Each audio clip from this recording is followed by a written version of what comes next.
बातें करते हम खेतों की और उसके रखवाली की, बाग बगीचा फल फूलों और फसलों की हरियाली की।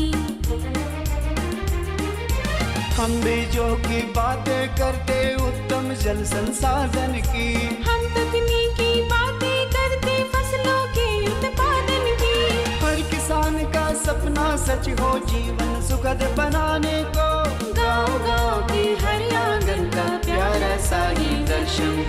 कृषि दर्शन, कृषि दर्शन, कृषि दर्शन, कृषि दर्शन, कृषि दर्शन, कृषि दर्शन, कृषि दर्शन, कृषि दर्शन। नमस्कार, जोहार। कृषि दर्शन कार्यक्रम में आप सभी किसान भाई बहनों का स्वागत है। हमारे किसान भाई बहन ही हमारे अन्नदाता हैं और उनकी उन्नति ही हमारे राज्य की प्रगति है। इसीलिए हम अपने कार्यक्रम के ज़रिए किसान भाई बहनों की हर वो मदद करते हैं जिससे उनकी खेती किसानी बेहतर हो सके, आसान हो सके। तो चलिए कार्यक्रम की शुरुआत करते हैं। सबसे पहले देख लेते हैं कृषि समाचार में क्या है खास।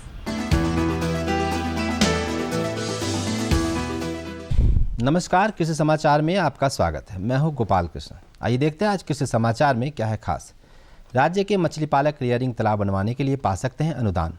पशुपालक रखे पशुओं के प्राथमिक उपचार का ज्ञान। फूलों की बेहतर कटाई करता है रोज सिकेटियर। कृषि पशुपालन एवं सहकारिता विभाग के मत्स्य विभाग द्वारा चलाई जा रही एक योजना के अंतर्गत राज्य के मत्स्य पालकों के लिए उनकी निजी जमीन पर नए रियरिंग तालाब बनवाने के लिए अनुदान दिए जाने का प्रावधान है। 1 एकड़ निजी भूमि पर बनाए जाने वाले तालाब पर होने वाले खर्च का 70 से 80% खर्च सरकार वहन करेगी और शेष राशि लाभुक द्वारा वहन करना होगा। राज्य के मछली पालक जिनके पास अपना कम से कम 1.30 एकड़ जमीन हो, रियरिंग तालाब बनवाने के लिए अपने जिले के मत्स्य कार्यालय में आवेदन कर सकते हैं। अनुसूचित जाति एवं अनुसूचित जनजाति के लाभुकों के लिए लागत खर्च का 80% और अन्य जातियों के लिए लागत का 70% खर्च अनुदान स्वरूप सरकार द्वारा दिया जाएगा और शेष राशि लाभुक को स्वयं खर्च करना होगा। राज्य के योग्य मत्स्य पालक इस योजना का लाभ उठा सकते हैं। जल की समस्या से आज हम सभी जूझ रहे हैं। ये समस्या समय के साथ साथ और भी बढ़ती जा रही है, जो कि चिंता का विषय है। खासकर सब्जी उत्पादक किसानों को टपक सिंचाई प्रणाली जैसे संसाधन अपनाने से बहुत लाभ होते हैं। इस प्रणाली में सिंचाई जल की खपत लगभग आधी होती है और उत्पादन भी अच्छा होता है। टपक सिंचाई प्रणाली द्वारा सिंचाई जल की समस्या से बहुत हद तक निजात पाया जा सकता है। टपक सिंचाई प्रणाली लगाने के लिए सरकार किसानों को प्रोत्साहित करती है और अनुदान भी देती है। मक्का हमारे यहाँ किसान मुख्य रूप से लगाते हैं। मक्का के बेहतर पैदावार के लिए उन्नत किस्मों का चयन किसान भाइयों को करना चाहिए। कृषि विशेषज्ञों द्वारा झारखंड के लिए मक्का के उन्नत प्रभेद हैं सुआन, बिरसा विकास मक्का 2। यदि हाइब्रिड प्रभेद लगाना चाहे तो कंचन और HQPM 2 और 5 नामक प्रभेद लगा सकते हैं। सुआन, बिरसा विकास मक्का 2 ये मक्का के उन्नत प्रभेदों में अच्छे माने जाते हैं। वहीं हाइब्रिड प्रभेद हैं कंचन, HQPM 2 और 5। 1 हेक्टेयर भूमि के लिए 20 किलोग्राम बीज प्राप्त होते हैं। ये प्रभेद लगभग 80 से 100 दिनों में तैयार हो जाते हैं।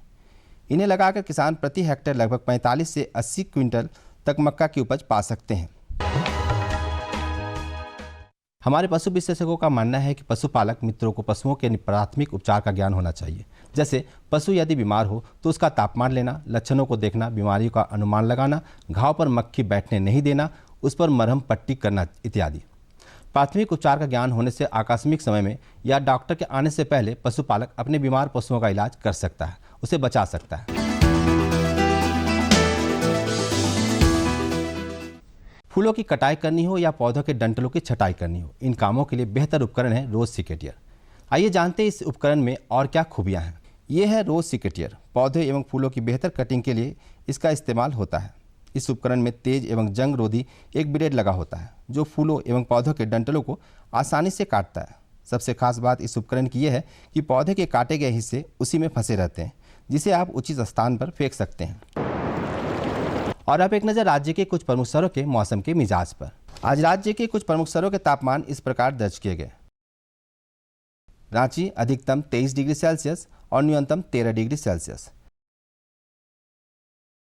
देवघर अधिकतम 24 डिग्री सेल्सियस और न्यूनतम 14 डिग्री सेल्सियस। जमशेदपुर अधिकतम 27 डिग्री सेल्सियस और न्यूनतम 16 डिग्री सेल्सियस। मेदिनीनगर अधिकतम 24 डिग्री सेल्सियस और न्यूनतम 14 डिग्री सेल्सियस। धनबाद अधिकतम 25 डिग्री सेल्सियस और न्यूनतम 14 डिग्री सेल्सियस। कृषि समाचार में आज इतना ही। बेहतर कृषि कार्य करें, परंतु कोरोना से बचाव के सभी नियमों का पालन करते हुए। अगले अंक में फिर मुलाकात होगी कुछ ताजा तरीन खबरों के साथ। तब तक के लिए दीजिए इजाजत। नमस्कार, जोहार। तो किसान भाई बहनों, कृषि समाचार में आपने देखा तकनीक के बारे में, उपकरण के बारे में, साथ ही मौसम का हाल भी जाना और कृषि से संबंधित कुछ नई बातें भी आपको जानने को मिली। अब समय हो चला है एक छोटे से विराम का। विराम के बाद हम जल्द आते हैं। अन्नदाता किसानों की खुशहाली और उनकी आय में बढ़ोतरी के लिए भारत सरकार लगातार प्रयासरत है। माननीय प्रधानमंत्री श्री नरेंद्र मोदी जी के दूरदर्शी नेतृत्व में पिछले 7 वर्षों में खेती को आधुनिक और किसानों को आत्मनिर्भर बनाने के लिए कई निर्णय लिए गए हैं। छोटा किसान बने देश की शान, ये हमारा सपना है। देश के 80% से ज्यादा किसान ऐसे हैं जिनके पास 2 हेक्टेयर से भी कम जमीन है। अब देश में इन्हीं छोटे किसानों को ध्यान में रखते हुए कृषि सुधार किए जा रहे हैं, निर्णय लिए जा रहे हैं। प्रधानमंत्री किसान सम्मान निधि योजना की शुरुआत 24 फरवरी 2019 को माननीय प्रधानमंत्री श्री नरेंद्र मोदी जी के द्वारा की गई थी। पीएम किसान योजना का पूरा खर्च भारत सरकार वहन करती है। इसके तहत लाभार्थी किसानों को हर साल 6,000 रुपए की सम्मान राशि 2,000 रुपए की 3 समान किस्तों में सीधे उनके बैंक खातों में हस्तांतरित की जाती है। अब तक 11 करोड़ से भी अधिक लाभार्थी किसानों के बैंक खातों में 1,58,000 करोड़ रुपए से अधिक की राशि सीधे ट्रांसफर की जा चुकी है। किस्तों की जानकारी किसानों को एसएमएस के माध्यम से दी जाती है। இப்போ நேரா நாங்க வந்து பேங்க்குக்கு ஆக்சுவல் போகும்போது அந்த பணத்தை நாங்க வித்ரா பண்ணிட்டு வந்து நாங்க விவசாயம் பண்ணிக்கிறோம்। इस मदद से बुआई के पहले अब किसानों को बीज, खाद, कीटनाशक और कृषि संबंधी अन्य जरूरतों के लिए साहूकारों के आगे हाथ नहीं फैलाना पड़ता। અને એના લીધે મારે કોઈ જોડે કે સગા સંબંધી કે મિત્રો જોડે મારે ઉછીના પૈસા લેવાની જરૂર પડતી નથી અને એનાથી હું સારી એવી खेती કરી શકું છું। इस योजना से मिले लाभ तथा आवेदन की स्थिति देखने के लिए पीएम किसान पोर्टल लॉन्च किया गया है। इस पोर्टल के माध्यम से पात्र किसान अपना पंजीकरण स्वयं करने के साथ साथ अब तक मिले लाभ और अपने आवेदन की स्थिति फार्मर्स कॉर्नर से देख सकते हैं। इस योजना का लाभ पात्र किसानों को ही मिल सके, इसके लिए इस प्रक्रिया को फूल प्रूफ बनाते हुए इसे आधार और इनकम टैक्स वेरिफिकेशन के साथ साथ फिजिकल वेरिफिकेशन से भी जोड़ा गया है। इसके अलावा किसानों की सुविधाओं और जानकारी के लिए पीएम किसान मोबाइल ऐप भी विकसित किया गया है। पीएम किसान सम्मान निधि योजना का लाभ देश के सभी राज्यों और केंद्र शासित प्रदेशों के किसानों को मिल रहा है। इसे हासिल करके हमारा किसान सबल और आत्मनिर्भर हो रहा है। इस स्कीम ने हमारा भारत सरकार ने हमारा किसान के लिए बहुत बड़ा सम्मान दिया है। इसीलिए हम भारत सरकार को, प्रधानमंत्री नरेंद्र मोदी जी को हम बहुत बहुत धन्यवाद देती हूँ। आत्मनिर्भर भारत की पहचान, प्रगतिशील और समर्थ किसान। विराम के बाद आप सभी किसान भाई बहनों का स्वागत है। तो आज की जो हमारी पहली जानकारी है, मशरूम की उन्नत खेती कैसे करें। जैसा कि हम जानते ही हैं, समय चल रहा है कोरोना काल का, और कोरोना काल के समय में हम उन्हीं चीज़ों का सेवन करते हैं जिससे हमारी इम्यूनिटी पावर बढ़ सके। तो अभी मशरूम बहुत ही डिमांड में है। तो जो भी हमारे किसान भाई बहन हैं जो मशरूम की खेती करते हैं, उसकी उन्नत खेती कैसे करें, चलिए देखते हैं फीचर, लेते हैं जानकारी। हाल के वर्षों में झारखंड में मशरूम की खेती बड़े पैमाने पर होने लगी है। मशरूम की खेती करने में कम जगह लगती है, जिससे किसान भाई कम समय में मशरूम की खेती कर कई गुना मुनाफा कमा रहे हैं और दुधिया मशरूम की खेती की जाती है। मशरूम की खेती में चावल की भूसी तथा अन्य फसलों की आवश्यकता होती है। आज हम पहुँचे हैं रांची के भारतीय कृषि अनुसंधान केंद्र हर प्लांडू में, और हमारे साथ यहाँ के वरीय वैज्ञानिक डॉक्टर अजीत कुमार झा जी हैं। आइए उनसे हम जानते हैं मशरूम की उन्नत खेती के बारे में। सर, आपका हमारे कार्यक्रम में बहुत बहुत स्वागत है। आप सबों का भी हमारा जोहार, नमस्कार। सर, हम मशरूम की उन्नत खेती के बारे में बात करते हैं तो झारखंड में क्या इसकी संभावनाएं और किसान किस तरीके से उन्नत खेती करें ताकि वो आर्थिक रूप से सशक्त हो सकें और उनको अधिक इसका लाभ मिल सके? देखिए, जैसे कि मशरूम के विषय में सभी लोग जानते हैं कि एक स्वादिष्ट फफूंद है, खाने योग्य फफूंद है, जिसमें कि बहुत अधिक मात्रा में प्रोटीन पाया जाता है और ये प्रोटीन जो है अति उत्तम क्वालिटी का प्रोटीन है। इसके अलावा इसमें बहुत सारा न्यूट्रिएंट जैसे कि आयरन, कैल्शियम, विटामिन बी, कई चीज़ इसमें पाए जाते हैं, जिसके चलते मशरूम का उत्पादन जो है तो हमारे यहाँ बहुत ज़्यादा होने लगा है। लोग इसको पसंद भी कर रहे हैं और खाने भी लगे हैं। अब जहाँ तक मशरूम की खेती की बात है तो मशरूम की खेती जो है सो सीजन के हिसाब से हम अलग अलग मशरूम जो है सो झारखंड में पूरे सालों भर हम इसकी खेती कर सकते हैं। जैसे कि अभी जाड़ा का मौसम है तो जाड़े के मौसम के लिए जबकि हमारा तापमान जो है सो रूम का, कमरे का तापमान 15 से लेकर 18 डिग्री के बीच रहे, तो इस समय हम बटन मशरूम की खेती बहुत अधिक मात्रा में करते हैं। बटन मशरूम की खेती जो है सो हम सीजनल विधि से किसान भाई बहुत आसानी से नवंबर से लेकर के फरवरी तक इसकी खेती करते हैं। लेकिन अगर कोई कॉमर्शियल इसका बिजनेस करना चाहता है, बहुत अधिक ज़्यादा मात्रा में करना चाहता है, तो सालों भर जो है सो आप कमरे के अंदर जो है सो ये तापमान 15 से 18 डिग्री के बीच का तापमान मेंटेन करके कर सकते हैं। यदि भूसा कटा ना हो तो उसे मशीन से काट लेना चाहिए, जिसके लिए आपको भूसा कटाई मशीन की भी ज़रूरत होगी। इसके बाद कटे हुए भूसे को उबाल लिया जाता है। पूरी प्रक्रिया कृषि विशेषज्ञ विस्तार से बता रहे हैं।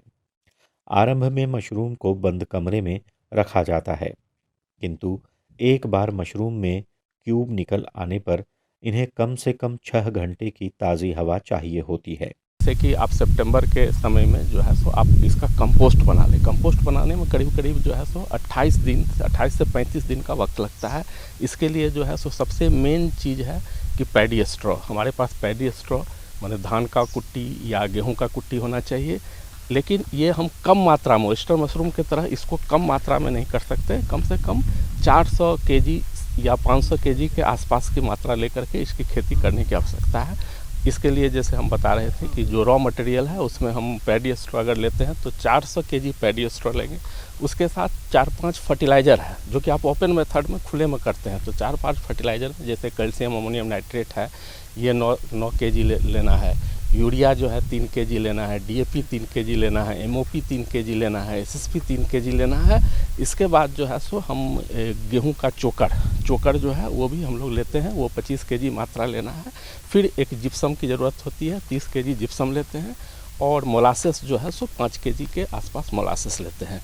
इसको क्या करते हैं कि जो पैडी स्ट्रॉ हमारा है उसको करीब 48 घंटा जो है सो फर्श पर अच्छे तरह से भिगो देते हैं। भिगोने के रात भर 48 घंटा उसको भिगोने के बाद जब वो गीला हो जाएगा तो बाकी जो भी हम मात्रा बताए, जो बाकी पदार्थ बताए, उसको इसमें मिलाते हैं जिप्सम को छोड़ करके। जिप्सम छोड़ करके मिला देते हैं, मिला करके एक ढेर बनाते हैं। ये खुले में करते हैं और वो ढेर का एक स्टैंडर्ड साइज़ होना चाहिए। वो साइज़ जो है सो 5 फीट चौड़ा और 5 फीट ऊंचा होना चाहिए, ताकि पास्चुराइजेशन जो है, निर्जलीकरण उसमें अच्छी तरह हो जाए और जो इसके लिए जो तापमान की आवश्यकता होती है 62 डिग्री का तापमान, वो उसको मिल सकता है। मशरूम के बीज 40 डिग्री या उससे अधिक तापमान होने पर 48 घंटे के अंदर ही खराब हो जाते हैं, जिसके बाद इन बीजों से बदबू आने लगती है। इसके लिए गर्मियों के मौसम में इन्हें रात के समय में लेकर आना चाहिए। इसलिए बीजों को न्यूनतम तापमान देने के लिए थर्मोकोल के बने डब्बों में बर्फ़ को भरकर उनमें बीजों को रख देना चाहिए, जिसके बाद इन बीजों को एक स्थान से दूसरे स्थान तक ले जाने में दिक्कत नहीं होती है। तो पहली पलटाई हम लोग 6ठे दिन किए, दूसरी पलटाई 10वें दिन किए, तीसरी 13 दिन, इसके बाद 16 दिन, फिर 19 दिन, फिर 22 दिन, फिर 25 दिन और 28 दिन में हम 8वां पलटाई करते हैं।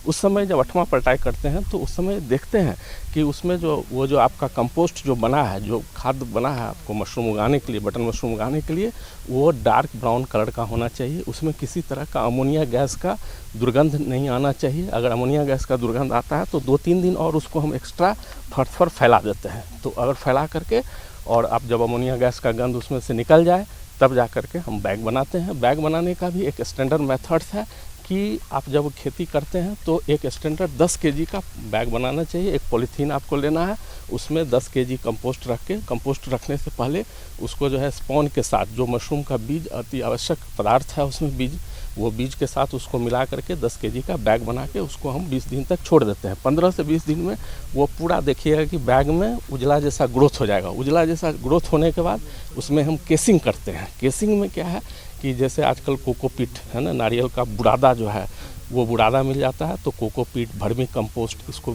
इससे हम जो है सो केसिंग ऊपर का आवरण को करते हैं, मिट्टी का आवरण चढ़ाते हैं इससे। और उस पर भी कुछ नहीं है, उसको 10 दिन पहले जो है आप कोकोपीट ले या आप वर्मी कंपोस्ट ले सकते हैं, या दोनों को मिला करके 50% यूज़ कर सकते हैं। तो 10 दिन पहले फॉर्मेलिन से उसको ट्रीट कर लेना चाहिए। फॉर्मेलिन से ट्रीट करने के बाद जो है सो 5-6 दिन तक उसको ढक के रखना चाहिए। उसके बाद उसको खुला छोड़ देना चाहिए। जब फॉर्मेलिन का गंध चले जाता है तो ऊपर 3-4 सेंटीमीटर का लेयर ऊपर में चढ़ा देंगे, तो बाद में जो वो आपका माइसीलियल ग्रोथ हुआ था बैग में, वो ऊपर भी ग्रोथ हो जाएगा। और फिर आपको 10 दिन के बाद देखेंगे उसमें छोटे छोटे दाने जैसा बटन मशरूम निकलना शुरू होगा। मशरूम के बीज रोपाई के तकरीबन 30 से 40 दिन पश्चात मशरूम देने के लिए तैयार हो जाते हैं। इसकी तुड़ाई के लिए मशरूम के डंठल को भूमि के पास से हल्का सा घुमाकर तोड़ लेना चाहिए, जिसके बाद इन्हें बाज़ार में बेचने के लिए भेज दिया जाता है। इसके अलावा मशरूम की कुछ ऐसी किस्में होती हैं जिन्हें सुखाकर उनका पाउडर बनाकर भी बेचा जा सकता है। टनल्स में चूँकि ब्लोअर्स लगा रहता है तो वो धीरे धीरे जो है सो टनल्स के अंदर का तापमान, जो कि पास्चराइजेशन के लिए ज़रूरी है 62 डिग्री का तापमान, वो तापमान वहाँ पर पहुँच जाता है। तापमान जब पहुँचेगा तो पहुँचने के बाद करीब उसको 10 से 12 घंटा तक उस तापमान पर रख करके हम पास्चराइज करते हैं। फिर धीरे धीरे उसको ठंडा होने के लिए छोड़ते हैं। तो इस तरह से 10-12 दिन में आपका टनल्स के अंदर जो है सो पूरा कंपोस्ट तैयार हो जाता है। ये कंपोस्ट ज़रूर अच्छे क्वालिटी का होता है, क्योंकि इसका जो सही तापमान जो है, जो हमको चाहिए 62 डिग्री, वो तापमान मिल जाता है। लेकिन बाहर में जो हम करते हैं उसमें थोड़ा ज़्यादा सावधानी रखना। ज़्यादा सावधानी का मतलब है कि आपका वो तापमान आ रहा है कि नहीं 62 डिग्री, इस पर ध्यान देना है। दूसरे, जिस कमरे में आप रख रहे हैं उस कमरे को फॉर्मेलिन से थोड़ा साफ़ सुथरा करना है। इवन आप जो रैक बना रहे हैं, अगर लोहे का रैक है तो उसमें जंग न लगे, ये ध्यान देना चाहिए। अगर बांस का बनाते हैं तो उसमें किसी तरह का फफूंद नहीं लगना चाहिए। तो इसके लिए कमरे को फॉर्मेलिन से खूब अच्छी तरह से साफ़ करके, या स्टार्ट करने से पहले चूने से उसको बढ़िया से पेंट कर देते हैं, ताकि अदर फफूंद, अदर कीड़े के अंडे उसमें न हो, और अच्छी तरह से हम इस तरह से खेती कर सकते हैं। तो किसान भाई बहनों, अभी आपने देखा मशरूम की उन्नत खेती कैसे करनी है। तो चलिए कार्यक्रम में बढ़ते हैं आगे और आपको देते हैं अपनी दूसरी जानकारी। हमारी दूसरी जानकारी है जैविक विधि द्वारा फसलों में कीट एवं रोग प्रबंधन। जैसा कि हम जानते ही हैं, रासायनिक कीटनाशकों के द्वारा फसलों को तो नुकसान पहुंचता ही है, हम मानव शरीर को भी काफ़ी नुकसान पहुंचता है। तो चलिए आज हम जानेंगे कि जैविक विधि द्वारा फसलों को रोग एवं कीट प्रबंधन कैसे किया जा सकता है। चलिए मिलते हैं विशेषज्ञ से और लेते हैं जानकारी।